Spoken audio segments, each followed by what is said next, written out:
Hi, my name is Brian Winslade. I'm the Director of the Alliance Engagement Department for the World Evangelical Alliance, and welcome to the first of what we plan to be a regular dialogue with leaders of national evangelical alliances around the world.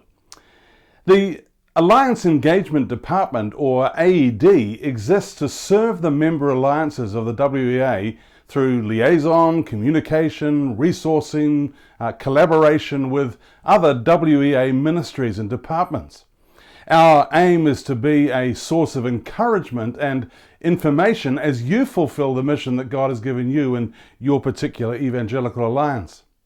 Well, I wanted to do something more than just send a letter. So, hey, thanks for taking the time to watch this little video presentation. Our hope is that you'll give us 30 minutes of your time, you'll grab a cup of tea or coffee and allow us to encourage you with ideas and initiatives as we feature a ministry or a resource that's associated with the WEA that you might want to explore further. There are over 140 national evangelical alliances around the world led by people like yourself. Let's build community amongst us as we serve the churches and the ministries within our respective countries. In this first episode, we're focusing on the decade of disciple making and what's been happening since the WEA Global Assembly in Indonesia.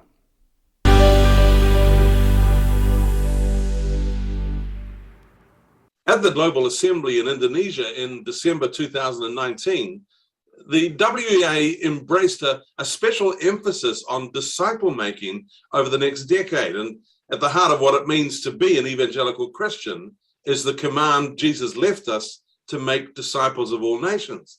It's actually supposed to be the air that we breathe. It's a responsibility that the church will be held accountable for. So to help provoke this emphasis around the world, a special task force was established by the WEA, and it's been facilitated by Ruslan Malayuta. So Ruslan, tell us, why is disciple making an issue for which the WEA actually needs to adopt it as a special emphasis? The obvious reason is, as you just said, that's what Jesus commanded us. So one of the most known words are, go and make disciples of all nations. And we all know that this is the essence of the Great Commission for the entire church.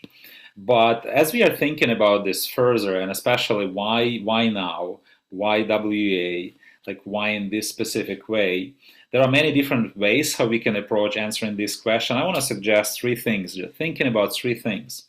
Of course, at the heart of what we are trying to do at the WEA is to serve the church, serve the global church, be a platform for collaboration, for unity, be a voice both within and the church and to the world.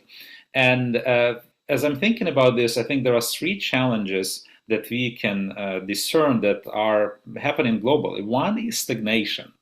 We can see that in many places churches are not growing, things are stagnating. So what's needed is spiritual renewal. And often when we think of spiritual renewal, we think about this in terms of revival. Something exciting needs to happen, an event or something that kind of will help us to break through the stagnation.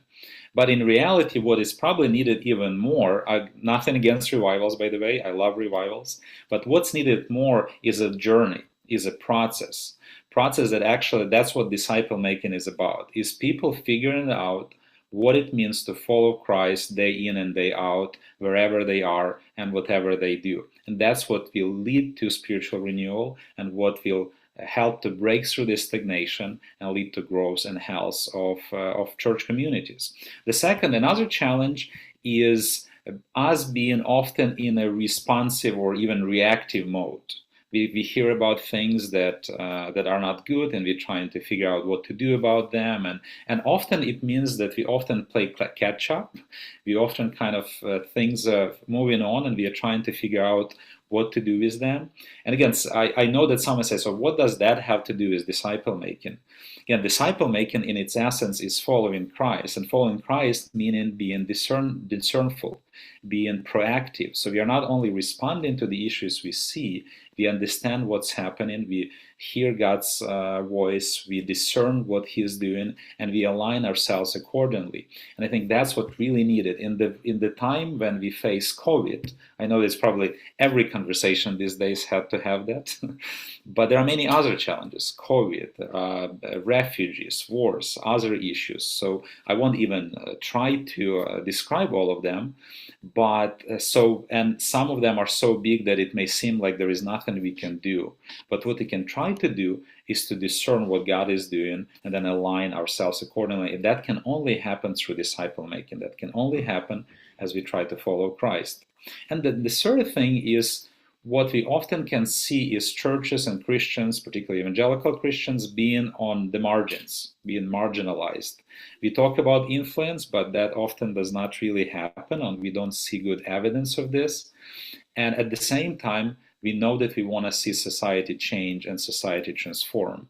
And again, that's the matter of disciple making. As people individually and in communities are going through those changes, they're able then to bring this spirit of transformation and this real impact in whatever area they are interacting with. Well, I mean, for the WEA to do something about this, we've established a little task force that's been working away for nearly a couple of years now. You've been leading that task force. They're enthusiastic practitioners. Where do they come from? Yeah, it's as we were preparing for the General Assembly back in 2019. So that's how the task force came. It was even before we knew how it's actually going to shape up. So the initial group of people came together in preparation for the assembly with the idea that we don't want just to focus on the conference itself. We want to ask the question, what can be done after the event? How we can strengthen the message, strengthen the emphasis of the event. So that's how the original, back then it was called follow-up team, came together. And when it became clear that this emphasis is something that is being owned and embraced by the WA community, then the decision was made, let's make this an ongoing task force that will focus on serving the WA and serving WA family in terms of how to continue with this emphasis of disciple making. And this is a truly global task force. We have people from pretty much almost every continent, every part of the world. Some of the people on the team are those who spend literally their life focusing on disciple making and practitioners like that. Some are younger leaders that alliances recommended. So it's a very diverse team, men and women of different ages and different generations. So this is the group of people that have been working together for past number of months, or almost, like you said, almost 2 years now, to carry this message forward. Let me ask you this, Ruslan. A term like discipleship seems to have a range of meanings and emphases.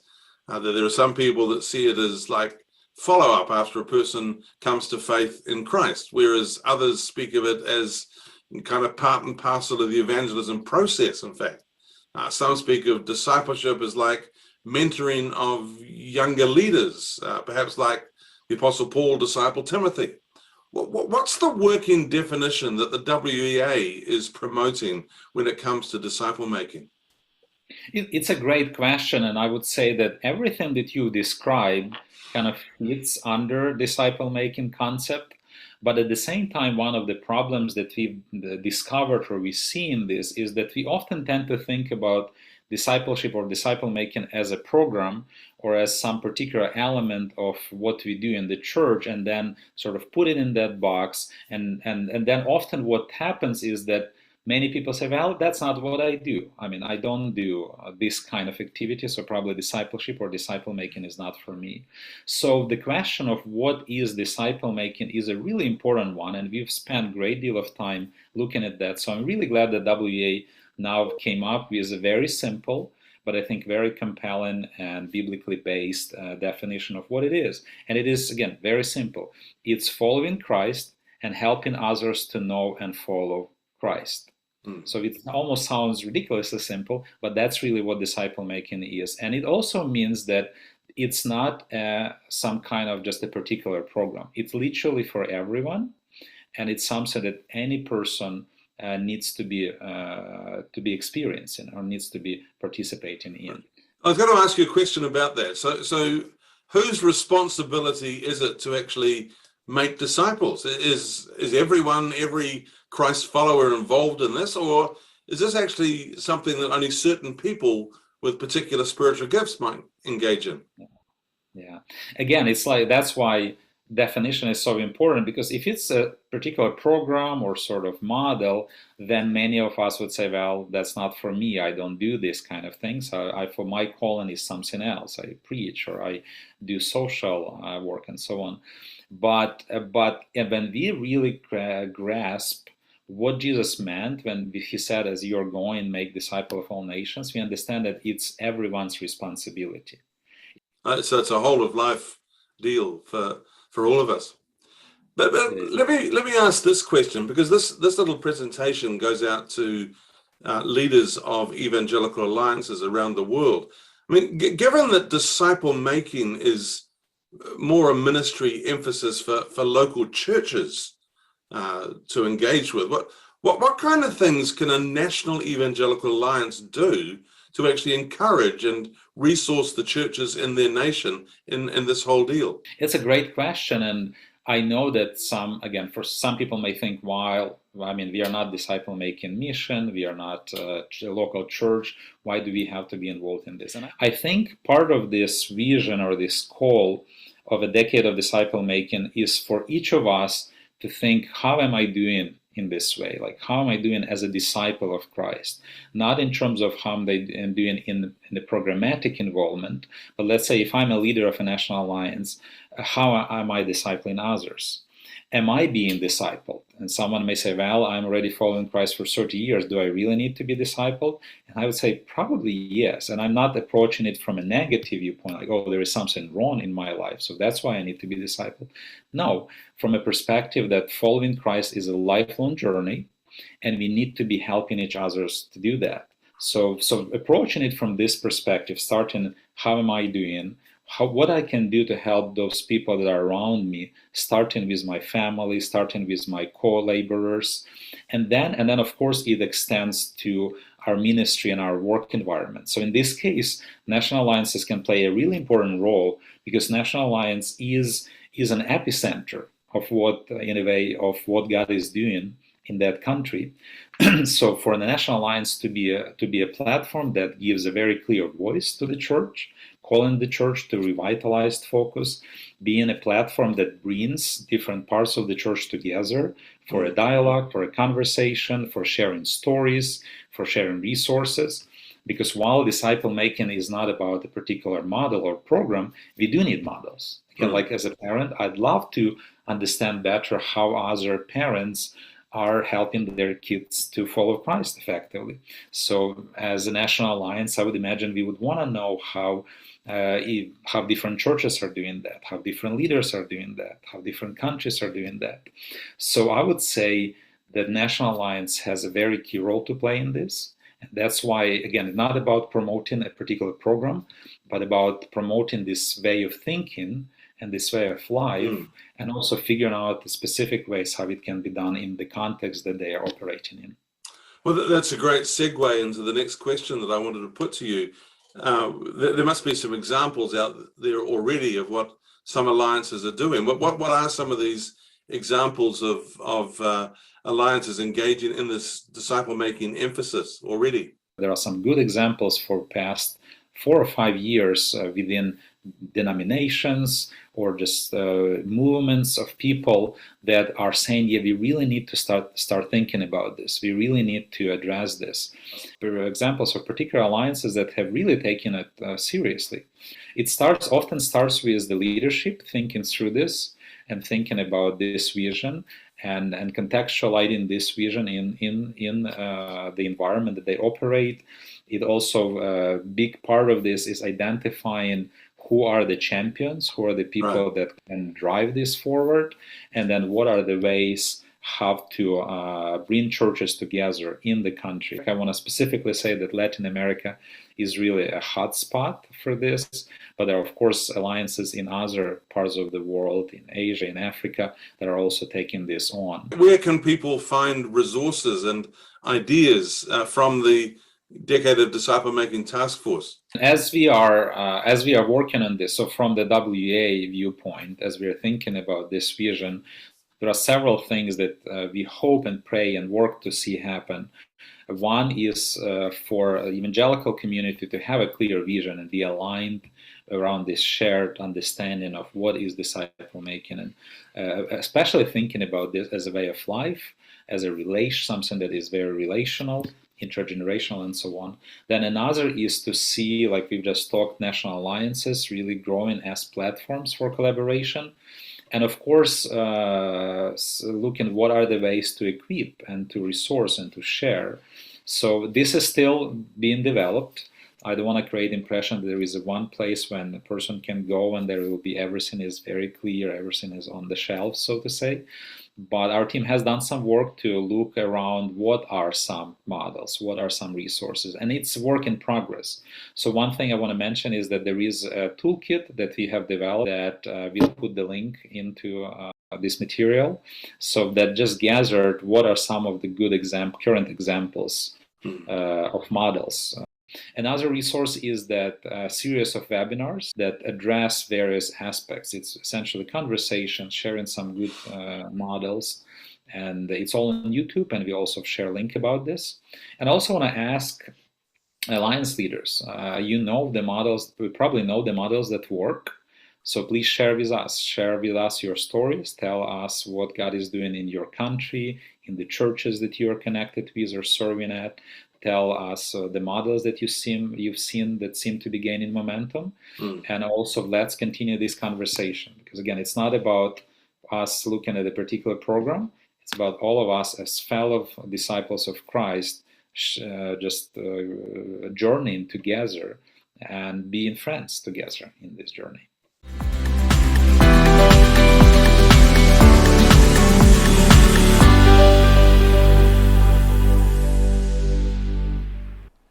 In Luke 16, Jesus tells the story of a rich man and a poor man called Lazarus. They both die. Lazarus goes to paradise. The rich man goes to Hades. You know how the story goes. So what was the rich man's crime? I mean, there's nothing in Jesus' story that suggests he minded poor Lazarus lying at his gate, or that, food scraps were being given to him from his dining table. Why did the rich man reap a reward of suffering and torment? Could it be that his crime was that he simply ignored the poor man that he knew was there? He simply lived his life in nonchalant, opulent luxury, didn't even notice, didn't seem to care. He, either physically or metaphorically, he stepped over the poor man on his doorstep and he went about his life. I mean, what a tragedy to discover too late that he could have done something, but he chose not to. All around the world these past 18 months, the COVID-19 virus has wreaked havoc. It's no respecter of persons and national wealth, and yet there does seem to be an inequity in its impact. UN statistics are suggesting that more than 41 million people in 43 countries, around half of them children, are now literally at risk of starvation. Their situation exacerbated by conflict, climate change, and the economic impacts of COVID-19. Well, what can we do? I mean, surely we can't just ignore this. Well, the World Evangelical Alliance is collaborating with a large group of churches and Christian networks and with World Vision International to launch a weekend of prayer and action during 16th and 17th of October. This will coincide with the World Food Day on October 16th. It's an opportunity for Christ followers to unite in solidarity with those facing a dire future.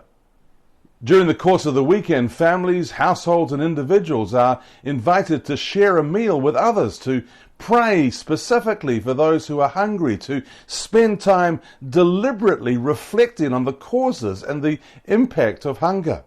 And then on the 17th of October, we're encouraging local congregations to include a focus on this global hunger crisis within their weekly worship services. Well, attached to the letter that accompanies this video is a downloadable flyer and links to World Vision's Give Us Today Our Daily Bread webpage, where there's a spiritual toolkit. There are activities, resources for families as they discuss what they could do to feed Lazarus, who lies at our virtual gate. Well, we're inviting our national evangelical alliances to send out an invitation to their member churches to participate in this special time of focus. None of us on our own can solve the problem of world hunger, but every single one of us has a moral responsibility to at least do something. Will you join with us and help encourage your member churches to pray, to act in solidarity with those who are going hungry? So join with us on 16th and 17th of October.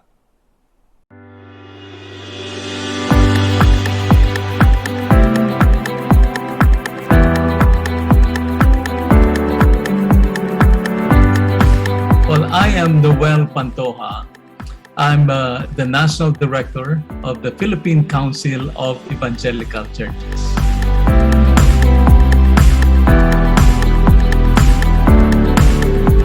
The Philippine Council of Evangelical Churches started in 1965. It started with 4 denominations, but right now there are 81 denominations, from the very conservative Baptist to full gospel, Pentecostal, charismatic organizations have united ourselves for the discipleship of the nation. So altogether, there are about 55,000 local churches comprising of 81 denominations, including 286 para-church missions organizations, NGOs, seminaries that believe in the vision and mission of PCEC.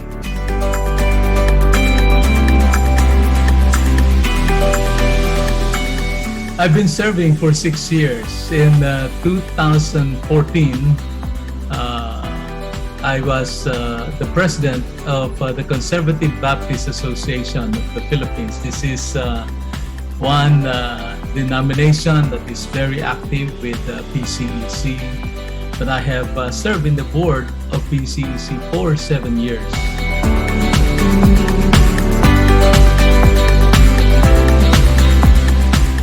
The Philippines is facing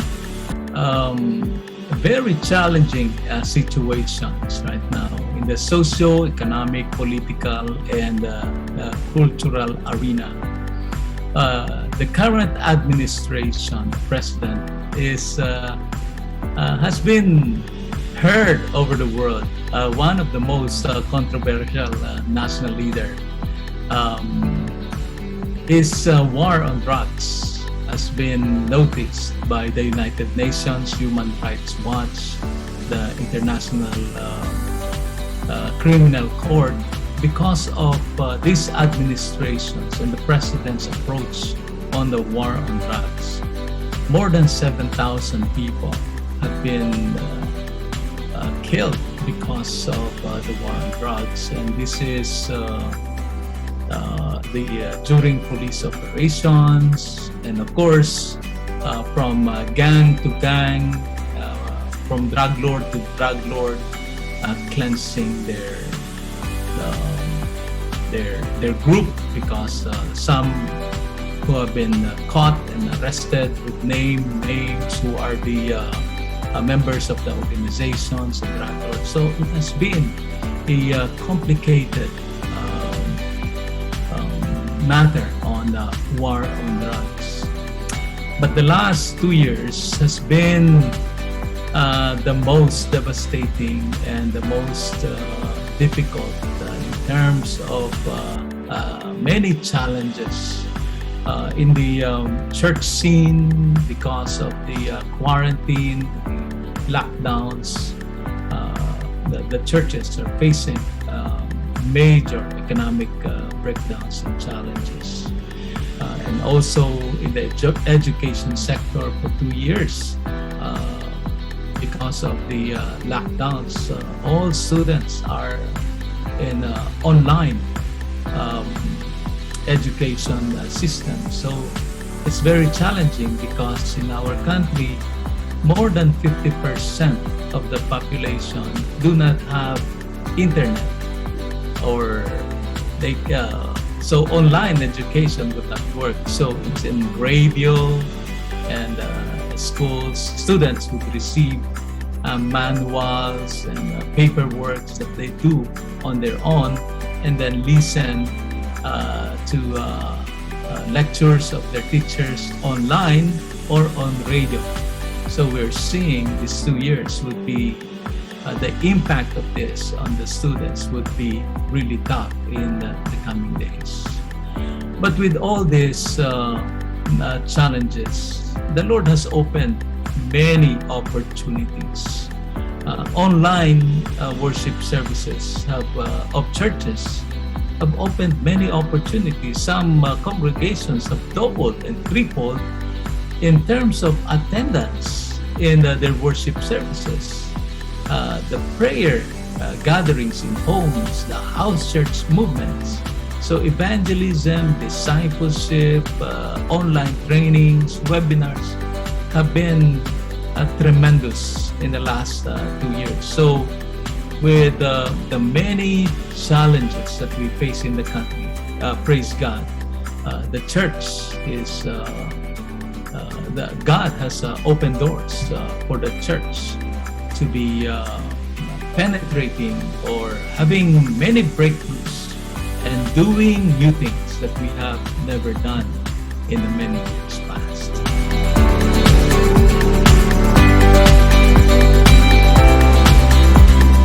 Because of the pandemic crisis, because of COVID-19, so it has forced, and I think it was God's way of reminding us of what true church is. Our ministry is not just inside the church, but our ministry is in the homes, in the families, in the community, wherever we are. We should be evangelizing and discipling our people. So the house churches have multiplied by the millions in our country. And I would say there is a paradigm shift in the way people see how discipleship is made. It used to be denominations wanting to grow their denominations by the numbers, by the number of churches. But right now, we're seeing that because of the online ministries, there's no walls. So people, not only in one city, not only in one community, but the whole country, and even their friends around the world are seeing a tremendous work of a local church through their online ministries. So with every challenge, there are great opportunities that God has placed in the Philippines. So praise the Lord for the challenges that have come, but we are seeing greater faith and greater resolve of the church to move forward with the discipleship of the Philippines. Thanks for joining us in this first AED video blog. We'd love to get your feedback, and we hope you'll join us next time as we tell stories of what's happening in other alliances just like yours.